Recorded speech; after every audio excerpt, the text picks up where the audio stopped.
Article 13.3 of the Charter of Fundamental Rights and Freedoms guarantees to all persons in Jamaica the right compatible with sustainable development to enjoy a healthy and productive environment, free from the threat of injury or damage from environmental abuse and degradation of the ecological heritage. The individual's responsibility is to protect it, to maintain the right. We refuse to give up the right.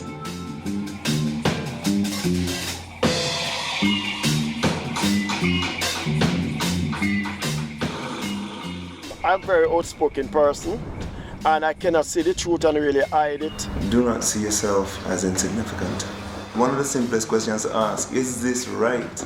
Start from that point. People do know the issues that are at hand. People are just afraid to stop earning an income. People are afraid to be targeted. People are afraid to want to be different.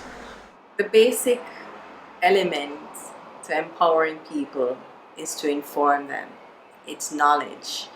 Knowledge is something that cannot be taken away. Once you have the information, it's yours, and it's yours to use.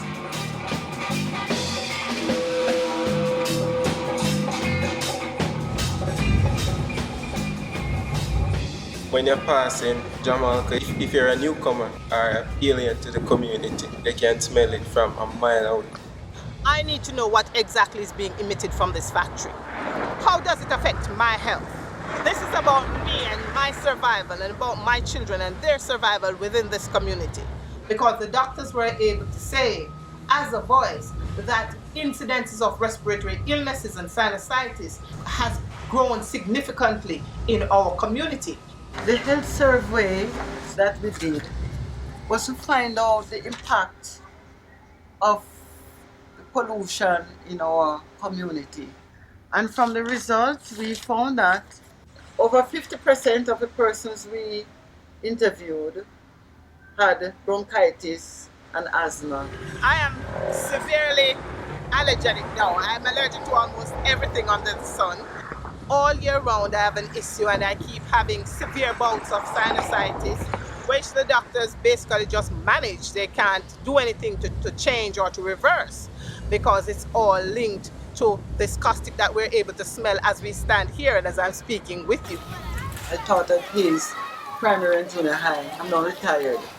And I noticed that a lot of students from over here, they suffer respiratory problems. They even have to be hospitalized. Students have all sorts of skin ailments as well. We are at Hayes, near the Mud Lake, which is less than 200 yards away from where the persons are living. We most want to know about the water situation because the water is not like before. Drinking water, the taste, you have a taste to it, like a funny taste. It's kind of harsher than where I was living before. The water has a stench. It's hard to drink. When you catch the water and put it down, it messes up your pot. The container that you fill it in, it messes it up also. So now, instead of I catch the water from the tap to drink, I may be one of the fortunate one. I could buy bottled water and drink, but how long can I do that?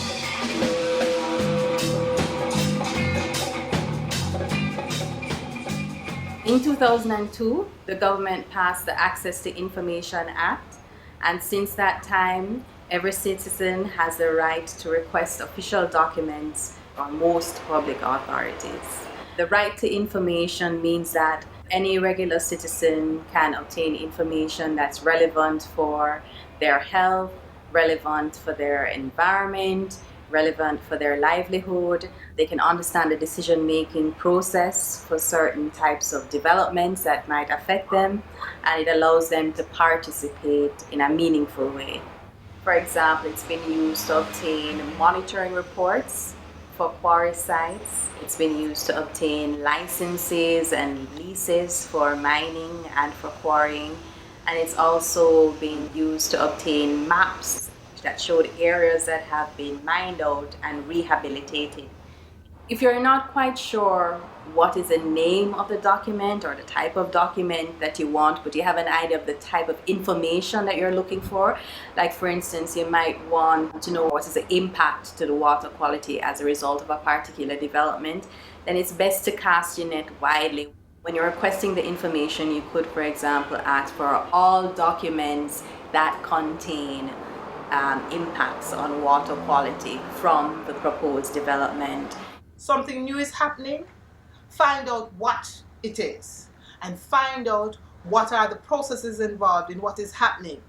Find out how these processes will affect your health, the health of your family, as well as the overall health of the community.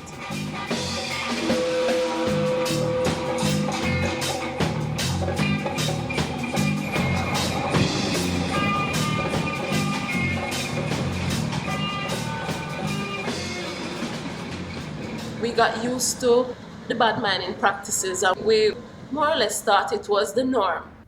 But arising from the EIA, we have seen that mining activities should follow certain guidelines. Stakeholders are responsible for monitoring the mining companies. We had a public consultation here at St. Martin's Mission. We basically contributed to guidelines for granting them permit. I was told by a representative at NEPA, they took into consideration the community's comments because the mining activity would have been going on for over 100 years, I understand. And we have never had an environmental impact assessment. We have never had that done. The EIA has empowered us and our actions to realize that when we go to the stakeholders, we have to have the proof there. Where in the past, when we would have meetings or so on, we just basically talk and complain. But now we gather the proof to say, listen, this is the trucks operating, time, documentation. I am very passionate about pushing and fighting the cause to its end, because if we don't, or well, if I don't do it, who would?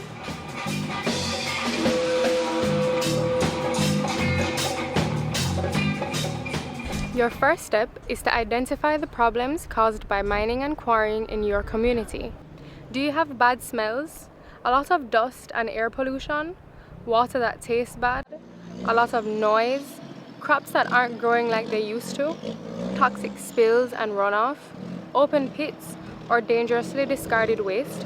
Identifying these problems will help you decide what to test for. Document what you find. Keep copies of everything. Read a lot. Stop expecting somebody else to come and tell you. Don't take the attitude that if it were bad, somebody would have told me. If you want to know, go and do the research yourself. If I see a lot of emissions, that thick black or grey thing coming out of the chimney, if I have my phone with me, I'll take it and snap a quick picture. If I see the drinking water look anyway that it's not supposed to, snap it in a picture. The emissions, if I see it on my house top, I use my phone, snap a picture. We'll be keeping a log of even the noise that is being made, predominantly by the trucks that convey their material and the hours that they work. And these logs are in keeping with the conditions of their operational permit. There have been breaches, and we have made the NEPA aware of it. We have made Mines and Geology aware of the breaches. Nowadays, some of the typical conditions that the government will require mining companies to comply with is that they have to establish complaints registers. The complaints registry, wow, that is very elusive. Hi, how do you do? Mr. Patel said that the complaints registry would be here. Do you have it? Do you know where it is? Yes, not really. No. Let me see. No, I'm not on them. I'm on them here. No, Distribution sheet. No, these are company material. Instead of just having heated debates, now we can collect data, soil, air, and water samples, and we can point out that, listen, this is how you're affecting the community. When doing pollution testing, make sure to monitor all places that are affected. Test at regular intervals using the exact same methods at the same time of day, and test for at least 6 months. It's just to get some material in there. When monitoring soil quality, if your problem is spread over a large area, test different types of soil. Have to be as sanitized as possible. A simple way to test for air pollution is to take a clean, white ceramic plate that has never been used before and place it where dust gathers, such as on a table in your house, on the roof of a building, or on a wall. Leave the plate outside until you can see the dust. When you send the swipe sample to the lab, they will test for what is in the dust. Let the pipe run for a few minutes to release any impurities in it. When testing water quality, you can test for domestic drinking water, underground water, runoff, stagnant pooling water, and spring or river water. Here in front of Jamalco's factory in his Clarendon, you can smell a kind of caustic odor in the air. It burns your chest, you feel it in your throat. Community members really want to look into testing for gases in the future to find out what is really causing this caustic smell in the air. In all your testing, make sure you wear gloves to not contaminate your samples. Follow all lab instructions, store your samples properly, and fill out all paperwork carefully and accurately before sending to the lab. Record, compile, and keep all your results in good order.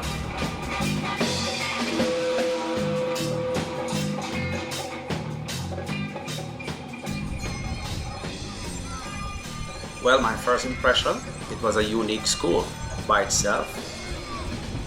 Much improvement was needed. We sat and we looked at it and we worked together and we are changing things. Well, in terms of infrastructure, in terms of social development of the students, in terms of literacy and numeracy, all these areas were areas of interest that needed to be changed. I found out that the cement company was mining or is mining a few meters or miles away from the school. Having done that background check, I also was told that they have adopted the school, but when I look around, I said that the reflection of the adoption was very poor. So I made a few calls and write a few letters and asked them to do something for the school. After they came, they gave us some assurance that they were doing some work. After a while, there was nothing forthcoming, so what I started to do, we had meetings with PTA. We looked at the safety for the school in terms of for the children. The parents were not so happy because the fencing was down. We had numerous meetings with regards to that, and we wrote cement company about the interests of the students. And 2-3 letters, then they sent someone, and then they look at the seriousness of it. And then after a while, they came in and they fixed the drain because the drain actually causes the problem. Having done that, they also repaired the fencing for us. And they are also now in the process of doing a paving at the front for us. They have been very much instrumental in assisting the school in the way forward. It is important to act in everything, in every situation, wherever you live, whatever you're doing around your environment supposed to be. You're supposed to feel, a sense of peace, a sense of quietness, a fresh air. Everyone is entitled to all these. So, if you're in a situation or a community where these things are not, our place is not conducive for living, then as an individual, you should speak out.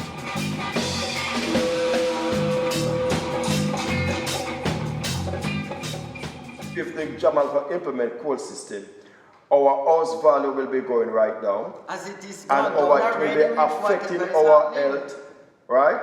And they are going to, because the coal cannot store in no closed area, to Cannot be open area. Yes, that's what I And the learned. train will be carrying it from Rocky Point to the plant where it will be exposed a lot of coal dust into that community, Carib community. When it's store again, when the breeze blow east to northwest, it will affect the whole entire community.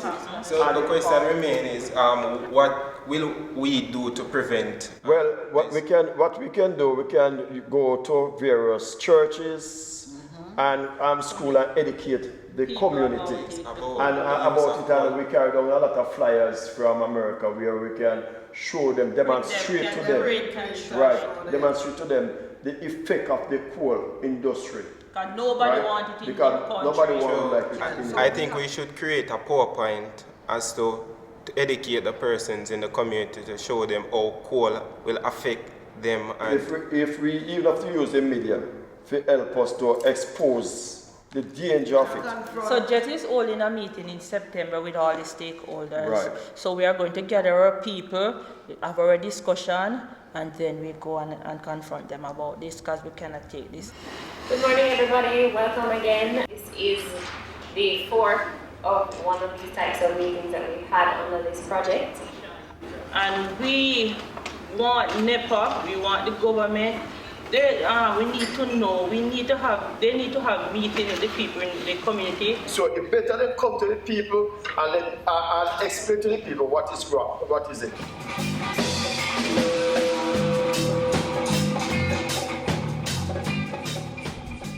it's a good feeling to know you're a part of something, persons. You're in a group, you're helping your community. It's a very good feeling. You're a step closer in bringing our environment to the state it should be. I would like to see my community breathing normal, healthy air, drinking clean, purified water. Well, I believe every community should have a little organized environmental group, and that will help strengthen the entire Jamaica. Every community have their little environmental, and we come together and we have a meeting, whether every 3 quarters, every 6 months, and know the impact that going into other communities. Change is not gonna come overnight, so we have to keep working to get the result we want. So we have to keep having meetings like this. Have meeting, then give them time and see if they will show the result we need. If not, have another meeting. Persevere.